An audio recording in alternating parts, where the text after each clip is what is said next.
আসসালামু ব্যারিস্টার হাসান। ওয়ালাইকুম আসসালাম। ইনোভেটর ফাউন্ডার ভিসা এটি কি? এই সম্পর্কে যদি আপনি আমাদেরকে বিস্তারিত বলতেন। ইনোভেটর ফাউন্ডার ভিসা নিয়ে কিন্তু ইদানিং বেশ সবাই জানতে চাচ্ছে এবং সেই কারণেই আমি ইনোভেটর ফাউন্ডার ভিসা সম্পর্কে আপনাদের সঙ্গে আমার নলেজ শেয়ার করব। ইনোভেটর ফাউন্ডার ভিসাটা হচ্ছে যে কেউ যদি এন্টারপ্রেনার্স হিসাবে যদি সে স্টার্ট করতে চায় এবং তার যদি এক্সপিরিয়েন্স থাকে বিজনেস পারসন হিসাবে এবং সে যদি একটি বিজনেস এস্টাবলিশ করতে চায় ইন দ্য ইউকে, তখন সে কিন্তু এই ইনোভেটর ফাউন্ডার ভিসার মাধ্যমে কিন্তু সে এখানে এটা করতে পারবে। তো অ্যাপ্লিকেন্টের কিন্তু কোনো স্পেসিফিক লেভেল অফ ফান্ডসের প্রয়োজন নাই এবং এখানে ইনভেস্টমেন্টের কোনো প্রয়োজন নাই তাদের যে প্রপোজ যে বিজনেস থাকবে সেটাতে। কিন্তু তাদেরকে ইনোভেটিভ হতে হবে, ভায়াবল হতে হবে এবং স্কেলেবল বিজনেস আইডিয়া থাকতে হবে, যেটা সাপোর্টেড হতে হবে বাই এ বিজনেস, একটা বিজনেস প্ল্যান দিয়ে which has been approved by an endorsing body. তার মানে একটা বিজনেস প্ল্যান থাকতে হবে, সেটার ভিতরে আমি যেটা বলেছি ইনোভেটিভ হতে হবে, ভায়াবল হতে হবে এবং স্কেলেবল বিজনেস আইডিয়া হতে হবে। এবং সেই বিজনেস প্ল্যানটা যদি ইনডোর্সিং বডি, মানে কিছু লিস্টেড ইনডোর্সিং বডি থাকে, তাদের দ্বারা যদি সেটা অ্যাপ্রুভ হয়, তাহলে কিন্তু তারা এই যে ইনোভেটর ফাউন্ডার ভিসার তারা এলিজিবল হবে এবং তাদের অ্যাপ্লিকেশনটা কিন্তু সাকসেসফুল হতে পারে। তো application for innovator founder visa যেটা আমি বলেছি must have generated or have significantly contributed to their business idea. Business idea কিন্তু এখানে ভেরি ভেরি ইম্পর্টেন্ট। আর ইনোভেটর ফাউন্ডার যারা, তাদের মাস্ট অলসো, তাদেরকে ইন্টেন্ড করতে হবে two have a key role in the day to day management and development of their business. তারা যে যে যে বিজনেসটা এখানে করতে চাচ্ছে সেটারে কিন্তু তাদের কি রোল প্লে করতে হবে এবং ডে টু ডে যে ম্যানেজমেন্ট থাকবে কিংবা ডেভেলপমেন্ট থাকবে সেটাকে তাদেরকে কিন্তু ইনভলভ থাকতে হবে।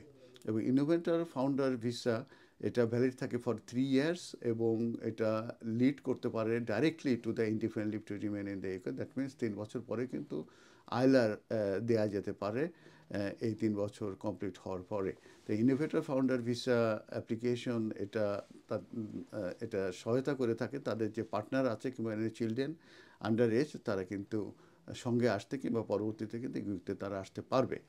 যদি কেউ ইন্টারেস্টেড হয় setting up a new business in the UK, তারা কিন্তু own and existing UK business, তারা তাদের নতুন এক্সিস্টিং বিজনেস তাদের হতে পারে এবং তারা সেক্ষেত্রে কিন্তু eligible for skill worker visa via self sponsor, সেটা কিন্তু তার একটা রুট আছে, সেটা আমি আরেকদিন এটা নিয়ে আলোচনা করব। তো কী কী রিকোয়ারমেন্টস থাকবে ইনোভেটর ফাউন্ডার ভিসার, সেটা আমি এখন একটু আপনাদেরকে বলে দিই। সেটা হচ্ছে যে তাদেরকে অবশ্যই 18+ হতে হবে এবং তাদের একটি লেটার থাকতে হবে ফ্রম দ্য ইন্ডোর্সমেন্ট লেটার থাকতে হবে from an approved UK endorsing body, যেটা বলে যেটা ইন্ডোর্সিং বডি থাকতে হবে তাদের কাছ থেকে। এই একটি ইন্ডোর্সমেন্ট লেটার থাকতে হবে, এটা ভেরি ভেরি ইম্পর্টেন্ট। এবং সেখানে যে ইনফরমেশনগুলো থাকবে যে fit and proper person to receive endorsement under the innovator founder route, এটার উল্লেখ থাকতে হবে। ইন্ডোর্সিং বডি তাদের কোনো কনসার্ন নেই over the source of any funds invested in their business, এটা উল্লেখ থাকতে হবে। ইন্ডোর্সিং বডি তাদের কোনো কনসার্ন নাই যে টু বিলিভ দ্যাট যে এই বিজনেসটা করবে তারা বেনিফিশিয়াল ইলিসিট কোনো আনএক্সপেক্টেড ওয়েলথ তাদের আছে, এটার কোনো কনসার্ন নাই।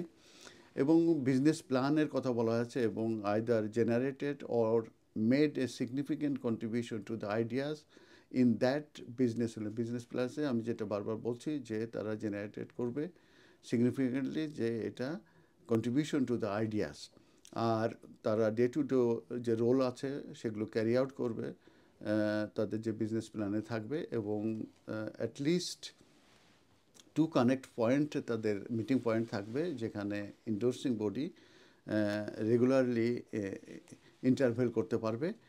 আর যে সোল ফাউন্ডার হতে পারবে কিংবা instrumental member of the founding team এটাও হতে পারবে।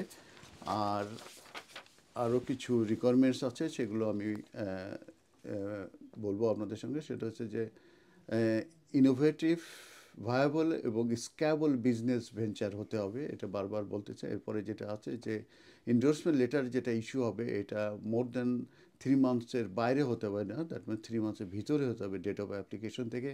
ইংলিশ ল্যাঙ্গুয়েজ রিকোয়ারমেন্ট যেটা আছে, অ্যাটলিস্ট CEFR লেভেল B2 হতে হবে, এবং সেক্ষেত্রে IELTS 5.5 যেটা করে, রিডিং, রাইটিং, লিসেনিং এবং স্পিকিং 5.5 ইচ,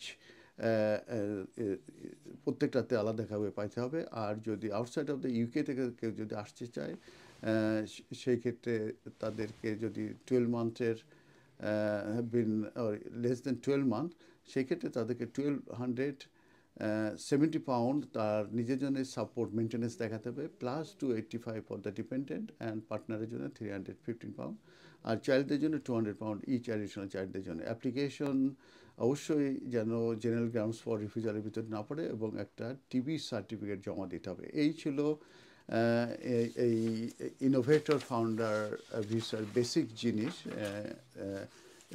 এটার উপরে আরও আমরা ডিটেলস ভবিষ্যতে আলোচনা করব। আপনারা আমাদের ভিডিও দেখবেন। ধন্যবাদ।